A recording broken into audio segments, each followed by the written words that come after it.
We're here to bring you our state rankings. Shane, we had some good games over the week. However, our state-ranked teams pretty much went as advertised. Some good games that were had was Aurora Christian in their 28-20 loss to Class 5A ranked Wheaton St. Francis.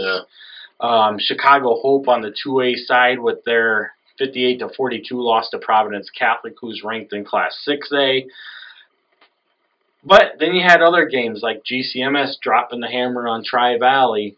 And if GCMS does go 2A, which is very much likely now with the way that things are starting to project out, GCMS go 2A, even though we still have them ranked 1A, we'll have to bump them up next week into our 2A rankings.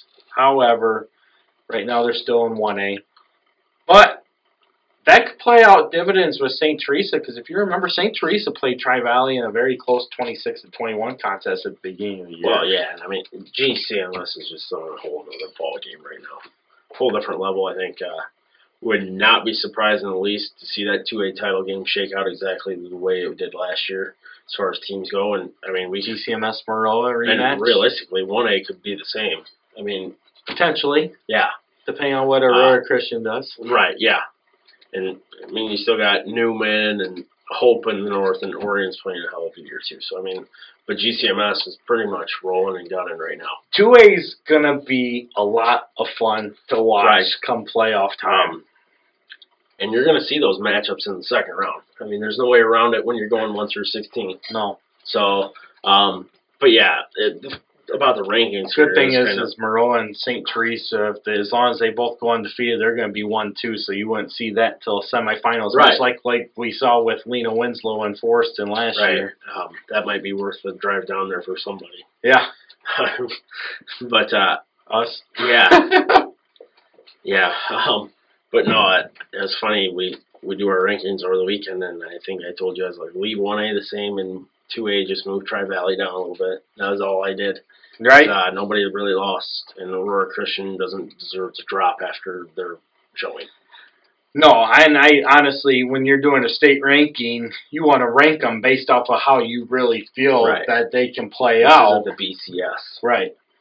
Exactly. So. And although wins are important, to me, strength of schedule is just as important. Well, it's more important to me than. And if you're already going to make yourself qualified, I mean, if Aurora Christian was sitting at 2-4 right now, I would not have them ranked because the likelihood of them getting a 5th loss is very high. Right. But they're not. They're at 4-2. They're going to get in. They're going to get in. They're going to make it. And their playoff likely are insane. Oh yeah. And likelihood is they're going to get in at 6-3 because they got a tough game this week that they should lose. But weeks 8 and 9, they play Guerin and Wheaton Academy. Those are games that they should be able to win and come away with. I haven't looked at the projections yet, but they're going to be playing what, a 9-0, 8-1 team. Oh yeah. Yeah, that's yeah. I can't remember who it was that they were projected to Forreston? No. I think the second one showed Forreston. Well, to be honest with you. Let's take a look here real quick while we got it. And it is Forreston. You are correct. That, down in Cardinal Country, start saying your prayers now, but that does not happen. Because this is not your typical, we're going to play a Chicago team, we're going to be fine. No. That's a problem. Yeah. Yeah.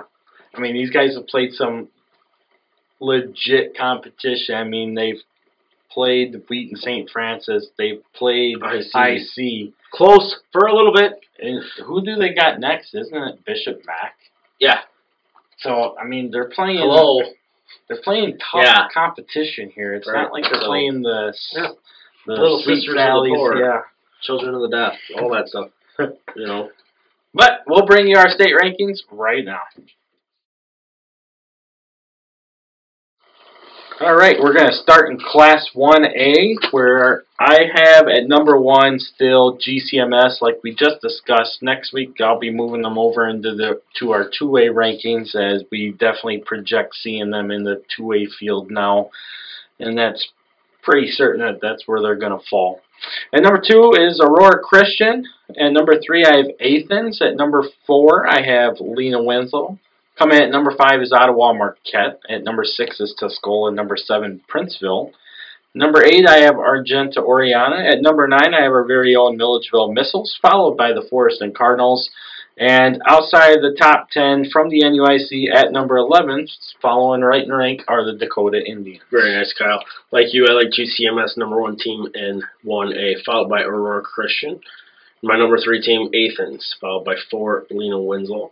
5 would be Tuscola. 6 would be Ottawa Marquette. 7, like you, Princeville. 8, also Argenta Oriana. Milledgeville Missiles coming in at number 9. Camp Point Central at number 10. My honorable mention would be Forest at 11 and Dakota, respectively, at 12. Very good, Shane. So that'll take us to our panel, Class 1A rankings, where we have GCMS at 6-0 after they beat Tri-Valley, who is ranked number 10 in our 2A poll, 42-0. At number 2 is Aurora Christian, as they dropped to 4-2. However, they had the close loss, like we've mentioned a couple times, to Wheaton St. Francis, 28-20. And number 3 is Athens. They were 5-1 as they beat Pittsfield 49-0. And they're getting ready to take set in a big matchup this week with number 1 ranked in Class 2A Maroa Forsyth. So that should be a lot of fun down there in the Sangamo Conference this week. At number 4, Lena Winslow is 5-1 after they beat Amboy 72-37. They're kind of on coast patrol right now. At number 5, we have Ottawa Marquette. I almost said it's we. Ottawa Marquette 6-0 as they beat Walter Christian 54-6. At number 6 is Tuscola, as they are 5-1 after they beat Okaw Valley 61-0.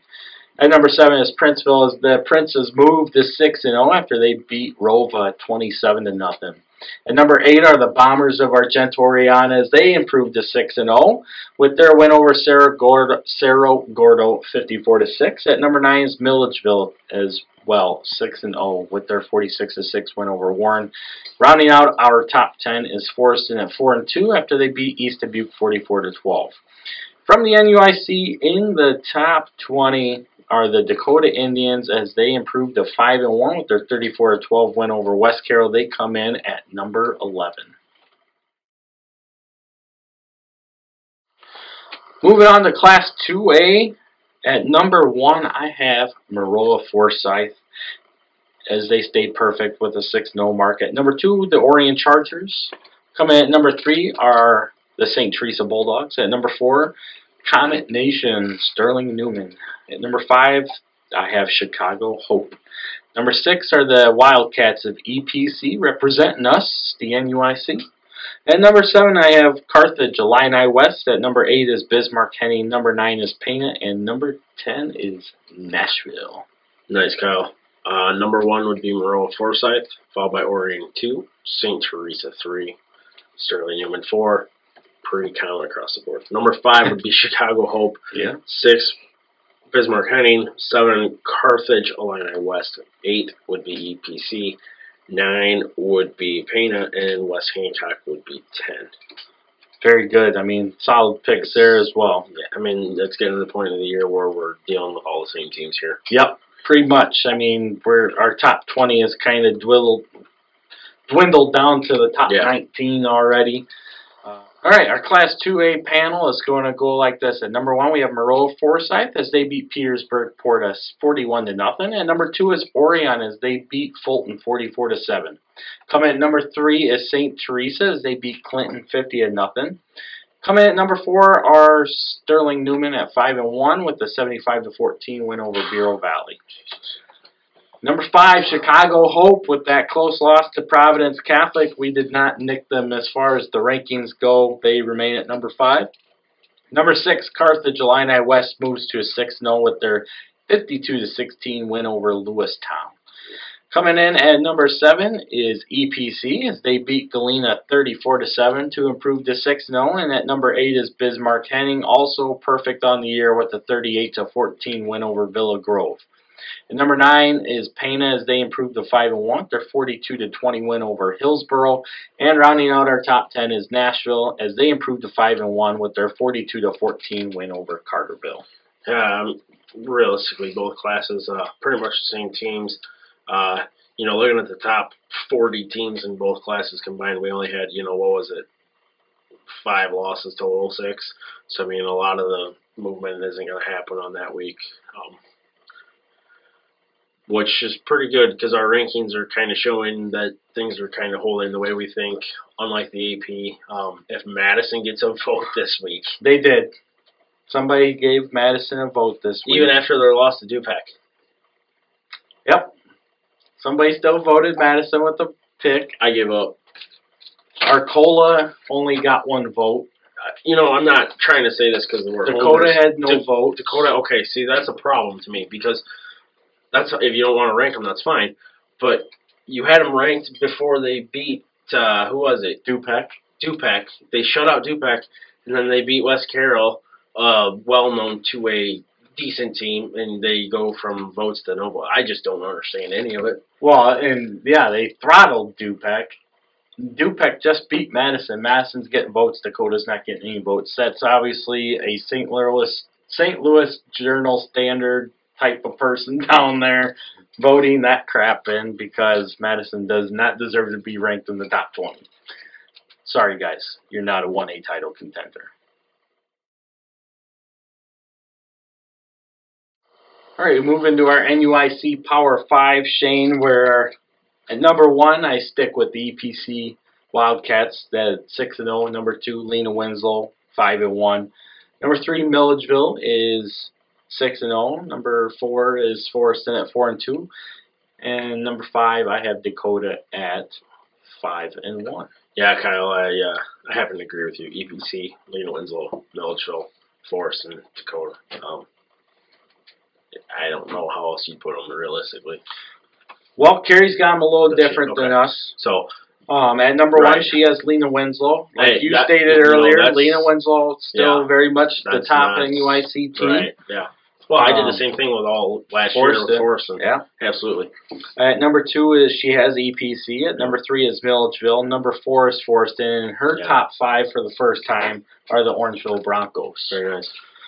So that takes us to our panel Power 5, which overall is going to pretty much remain the same as last week, where EPC comes in at number 1.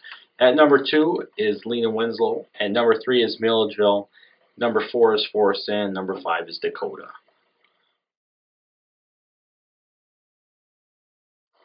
So that gives you a look at what we see as our state rankings and our NUIC Power 5. Should be another great week. We got some big games going on yet again this week and across the state, as you can see. Like the big one we have for sure is Athens and Maroa Forsyth, which will be a lot of fun, intriguing matchups, especially if the pairings go the way they are. Athens is going to go into 2A. Wow. Because of where the cut line is lower at right now. So getting thrown to the dogs. Yeah. So, I mean, chances of them meeting up with Maroa Forsyth again is likely. So you got to keep this close. Yeah. Got to definitely come ready to play, make it a game, which will be a lot of fun. Yeah. Should be a good, fun game, but, in that one I really like Maroa. If we were to pick that one. Yeah. But get out to the games this week. As always, root for the NUIC.